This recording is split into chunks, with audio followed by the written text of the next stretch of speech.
Pagi hari yang cerah, Miss Yuni sedang mengajar di kelas. Mereka membahas teori masuknya agama Islam di Indonesia. Selamat pagi anak-anak. Selamat pagi Bu. Baik, terima kasih murid-murid. Kita akan melanjutkan pembelajaran kita pada minggu lalu. Nah, pada minggu lalu kita sudah membahas bagaimana Islam itu menyebar dari awal Timur Tengah. Sekarang kita akan membahas bagaimana penyebaran Islam di Indonesia. Ada beberapa teori yang menyangkut penyebaran agama Islam di Indonesia. Ayo, siapa yang bisa menyebutkannya? Saya Bu, saya bisa Bu. Oke, Atta, coba sebutkan ada berapa teori yang membahas tentang penyebaran Islam di Indonesia. Ada 4 Bu. Yang pertama itu ada teori India dan Gujarat. Yang kedua itu ada teori Arab dan Mekah. Yang ketiga itu ada teori Persia atau Iran. Nah, yang terakhir itu ada teori Cina Bu. Benar sekali. Jadi teori penyebaran Islam itu ada 4. Yang pertama itu ada teori Gujarat atau teori India. Nah, teori ini dicetuskan oleh G.W.J. Drewes dan dikembangkan oleh Snook Hurgronje dan kawan-kawannya. Selain itu, teori India atau teori Gujarat ini juga diyakini oleh sejarawan Indonesia, yaitu Sucipto Wirjosuprato, yang meyakini awal mula sejarah masuknya Islam di Indonesia melalui India atau Gujarat. Dan teori India adalah teori yang menyebutkan bahwa agama Islam masuk ke Indonesia melalui para pedagang dari India, Muslim Gujarat yang berdagang di Nusantara pada abad ke-13.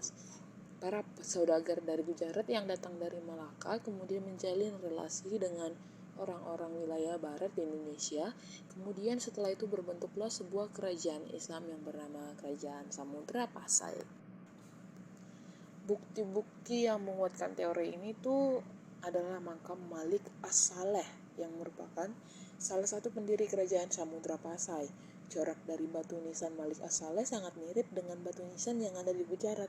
Bahkan makam salah satu wali Songo yakni makam Maulana Malik Ibrahim yang memiliki batu nisan khas Gujarat seperti makam Malik As-Saleh.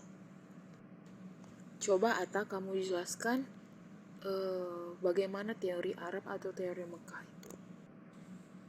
Baik Bu, jadi teori Arab atau Mekah ini merupakan teori Islam yang menyebutkan bahwa Islam masuk ke Indonesia langsung dari Arab atau Mekah pada masa kekhalifahan. Teori ini didukung oleh J.F. van Leur hingga Buya Hamka atau Abdul Malik Karim Amrullah. Pada bukunya berjudul Sejarah Umat Islam yang terbit pada tahun 1997, dan Buya Hamka menjelaskan bukti-bukti masuknya Islam di Indonesia.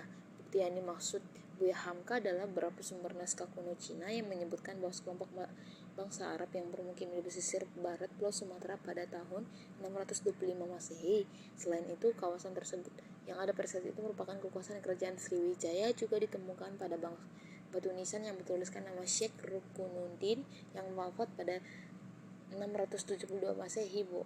Dan teori ini didukung oleh T.W. Arnold yang menyatakan bahwa pada masa itu bangsa Arab merupakan bangsa yang dominan dalam perdagangan Nusantara. Benar sekali. Jadi seperti yang dijelaskan Atta itu, teori Arab pertama kali datang dari Mekah pada abad ke-7 sekitaran segitu. Kemudian teori berikutnya yaitu teori Persia atau Iran.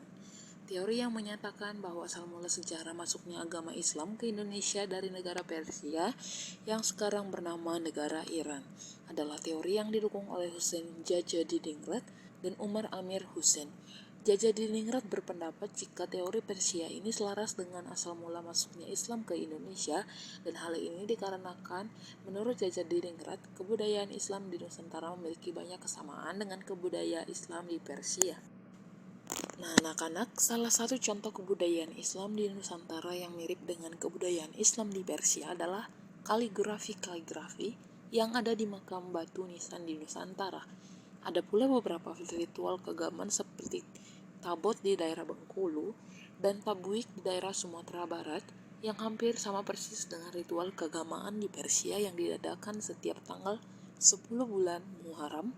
Dan tetapi seperti yang kita ketahui, aliran Islam di Persia merupakan aliran Islam Syiah, Sedangkan aliran Islam yang berkembang di Indonesia adalah aliran Sunni, dan teori Persia ini dianggap kurang relevan dengan fakta yang ada. Kemudian yang terakhir itu ada teori Cina. Nah, teori Cina ini merupakan teori yang menyebutkan bahwa semula sejarah masuknya agama Islam ke Indonesia berasal dari Cina. Agama Islam sendiri berkembang di Cina pada masa dinasti Tang 6018 sampai 905 Masehi. Islam masuk ke Cina sendiri bahwa oleh Panglima Muslim yang bernama Sa'ad bin Waqqas yang berasal dari Madinah pada masa kekhalifahan Utsman bin Affan. Bahkan salah satu kota Cina pada masa itu, yakni kota Kanton, pernah menjadi pusat dakwah Muslim di Cina. Nah, itu dia keempat teori dari penyebaran Islam itu bisa ada di Indonesia. Kemudian ibu mau menjelaskan bagaimana sih cara masuknya Islam ke Nusantara melalui beberapa cara. Itu yang pertama itu ada cara perdagangan. Nah, pada abad ke-7, bangsa Indonesia mengalami kedatangan pedagang Islam dari Arab, Persia, dan India. Mereka yang berpartisipasi dalam kegiatan perdagangan di Indonesia yang secara alami menimbulkan jalinan dagang antara masyarakat Indonesia dengan para pedagang Islam. Selain berdagang, para pedagang Islam juga memiliki kewajiban berdakwah, sehingga mereka menyampaikan dan mengajarkan agama dan kebudayaan Islam kepada orang lain dengan cara banyak pedagang Indonesia memeluk agama Islam dan menyebarkan kepada orang lain. Yang kedua ada perkawinan. Banyak para pedagang Islam yang akhirnya menetap di Indonesia, sebagian besar dari mereka menikahi penduduk lokal sehingga berbentuklah sejumlah perkampungan Muslim. Selain banyak perkampungan Muslim, ekspansi Islam pun semakin mudah dijalankan. Hal ini disebabkan oleh kedekatan emosional antara penyebar Islam dengan penduduk lokal. Kemudian ada seni budaya, dan masa-masa penyebaran Islam menggunakan seni sebagai salah satu media yang paling efektif dan berdakwah. Hal ini dikarenakan seni sudah mengakar di masyarakat tanpa mengenal status sosial. Bahasa seni merupakan bahasa yang sederhana dan untuk menggeser paradigma keberadaan masyarakat. Beberapa jenis kesenian yang lazim digunakan antara lain wayang, tembang, hikayat, pantun, seni, dan arsitektur. Yang berikutnya ada pendidikan. Pendidikan Islam sangat cepat menyebabkan tokoh ulama atau mubalik yang menyebarkan agama Islam melalui pendidikan dengan mendirikan pondok-pondok pesantren. Di dalam pesantren, pemuda-pemudi menuntut ilmu yang berhubungan dengan Islam, dan setelah selesai menuntut Islam, mereka memiliki kewajiban untuk mengajarkan kembali ilmu yang dapatnya kepada masyarakat sekitarnya. Kemudian ada politik. Tokoh-tokoh Muslim yang mempengaruh saat itu berpikir untuk mendirikan kerajaan dengan tujuan mempermudah dakwah, melembagakan agama Islam, dan membangun sentral kekuasaan baru setelah runtuhnya beberapa kerajaan superpower seperti Majapahit dan Sriwijaya. Terbukti setelah berdirinya kerajaan-kerajaan tersebut, Islam semakin mengalami perkembangan yang pesat. Secara keseluruhan, masuk Islam ke Nusantara itu ada beberapa berbagai cara seperti perdagangan, perkawinan, seni, budaya, pendidikan, dan politik anak-anak. Dan para pedagang Islam yang datang dari Arab, Persia, dan India berperan besar dalam penyebaran agama dan kebudayaan Islam di Indonesia. Mereka menyampaikan agama Islam melalui aktivitas perdagangan dan berdakwah, menikahi penduduk lokal, menggunakan seni budaya sebagai dakwah, dan mendirikan pondok pesantren, serta mendirikan kerajaan-kerajaan Muslim.